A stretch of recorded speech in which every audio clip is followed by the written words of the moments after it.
ಇದು ನಮಗನ್ನಿಸುವುದು ಸರ್ಕಾರದ ಬಹಳ ಅನಪೇಕ್ಷಿತವಾಗಿರತಕ್ಕಂಥ ವಿಚಾರ ಇದು.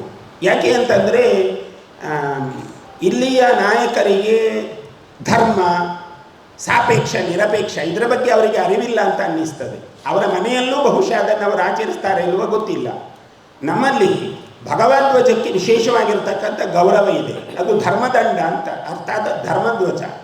ಈಗ ಅಲ್ಲಿರುವಂತಹ ಜಿಲ್ಲಾಧಿಕಾರಿಗಳು ಸರ್ಕಾರದ ಒಂದು ಭಾಗ ಆಗಿರ್ಬೋದು, ಆದರೆ ಅವರಿಗೆ ಅವರದಾದ ಕೆಲವು ಕರ್ತವ್ಯಗಳೆಲ್ಲ ಅವರು ಭಾಗವಹಿಸಬೇಕು. ಅದನ್ನೇ ನಿರ್ಬಂಧಿಸುವುದು ಸರ್ಕಾರದ ಕರ್ತವ್ಯ ಅಲ್ಲ ಅಂತ ಖಂಡತುಂಡವಾಗಿ ಹೇಳ್ತೇವೆ. ಅದನ್ನೆಲ್ಲ ನಿರ್ಬಂಧಿಸಬಾರದು. ಈಗ ನೋಡಿ, ನಮ್ಮ ಧಾರ್ಮಿಕ ವ್ಯವಸ್ಥೆಯ ಒಳಗೆ ಒಬ್ಬ ಅನ್ಯ ಮತೀಯ ಅಧಿಕಾರಿಯನ್ನು ತರ್ತಾರೆ, ಅದಕ್ಕೂ ಇವರು ಸಮರ್ಥನೆ ಮಾಡ್ತಾರೆ. ಅಂಥವರಲ್ಲಿ ಎಂತ ಹೇಳಬಹುದು, ಏನು ಮಾತಾಡ್ಬೋದು ಅಂಥವರಿಗೆ? ಅವರೇ ತಿದ್ದಿಕೊಳ್ಬೇಕು ಅವರ ಬುದ್ಧಿಯನ್ನು. ನಮ್ಮಿಂದ ತಿದ್ದಿಸ್ಲಿಕ್ಕಾಗ್ತದೆ ಅಂತ ಹೇಳಲಿಕ್ಕಾಗೋದಿಲ್ಲ.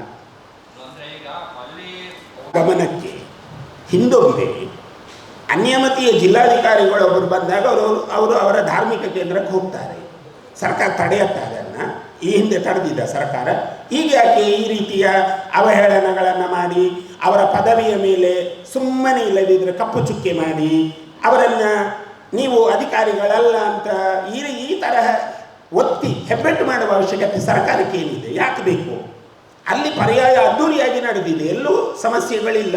ಮತ್ತು ಈ ಸಮಸ್ಯೆ ಹಾಗಿದ್ರೆ ಇವರಿಗೆ ಸಮಸ್ಯೆ ಮಾಡಬೇಕನ್ನುವ ಹುನ್ನಾರ ಅಂತ ಅನ್ನಿಸ್ತದೆ. ಮಾಡಬಾರ್ದು, ಅದನ್ನು ಸರ್ಕಾರವಾಗಿ ಮಾಡಬಾರ್ದು. ಒಬ್ಬ ಸರ್ಕಾರದ ಪ್ರತಿನಿಧಿ ಅಥವಾ ಸರ್ಕಾರದ ಒಬ್ಬ ಅಧಿಕಾರಿ ಅವರು ಸಾಮೂಹಿಕವಾಗಿ ನೋಡಿ, ಇಲ್ಲಿ ಜೋಶ್ ಇರತ್ತಲ್ಲ, ಎಲ್ಲರೂ ಸೇರಿಕೊಂಡು ಅಲ್ಲೊಂದು ಜೋಶ್ ಇರುತ್ತೆ.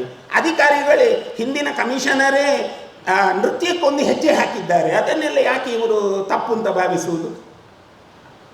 ಅಲ್ಲಿ ಜಾತಿಯನ್ನು ತರಬಾರದು ಅಂತ ಹೇಳೋದು ನಾವು. ಅಲ್ಲಿ ಯಾವುದು ಜಾತಿ ಬರಬಾರದು, ಧರ್ಮನೂ ಬರಬಾರದು. ಅದು ಒಂದು. ಈಗ ನೋಡಿ, ಅಲ್ಲಿ ಅನ್ಯ ಜಾತಿಯವರು ಇದು ತರ್ತಾರೆ, ಯಾವುದು ತರಕಾರಿ ಕಾಯಿ ಪಲ್ಯಗಳನ್ನೆಲ್ಲ ಹೊತ್ತುಕೊಂಡು ತರ್ತಾರೆ. ಇಲ್ಲ, ಇದು ನಿಮ್ಮದು ನಮ್ಮದಕ್ಕೆ ಸಂಬಂಧ ಇಲ್ಲ ಅಂತ ಅಲ್ಲಿ ಪರ್ಯಾಯದವರು ಹೊರಗಿಟ್ಟಿದ್ದಾರೆ. ಯಾಕೆ ಇವರು ಅದನ್ನು ಧರ್ಮಕ್ಕೆ ಜೋಡಿಸ್ತಾರೆ? ಅಲ್ಲಿ ಎಲ್ಲರೂ ಬಂದು ಊಟ ಮಾಡ್ತಾರೆ. ಮೊನ್ನೆ ನಾವು ಹೋಗುವಾಗ, ಪರ್ಯಾಯದ ಮಾರನೇ ದಿವಸ ನಾವು ಹೋಗುವಾಗ ಗುಲ್ಬರ್ಗದಿಂದ ಒಂದು ಸಮುದಾಯ ಬಂದಿದೆ. ನಾವು ಅದನ್ನು ಈ ರೀತಿ ವ್ಯಕ್ತಪಡಿಸೋದು ತಪ್ಪು ಅಂತ ಭಾವಿಸಿಕೊಂಡು ಮಾತಾಡೋದು ನಾವು. ಅವರು ಚಂದ ಊಟ ಮಾಡಿ ನಮ್ಮಲ್ಲಿ ಮಾತಾಡ್ತಾರೆ ಅವರು. ಹಾಗಾಗಿ ಅಲ್ಲೆಲ್ಲೂ ಕೂಡ ಆ ಜಾತಿಯ ಭಾವ ಬಂದಿಲ್ಲ, ಬರಬಾರ್ದು.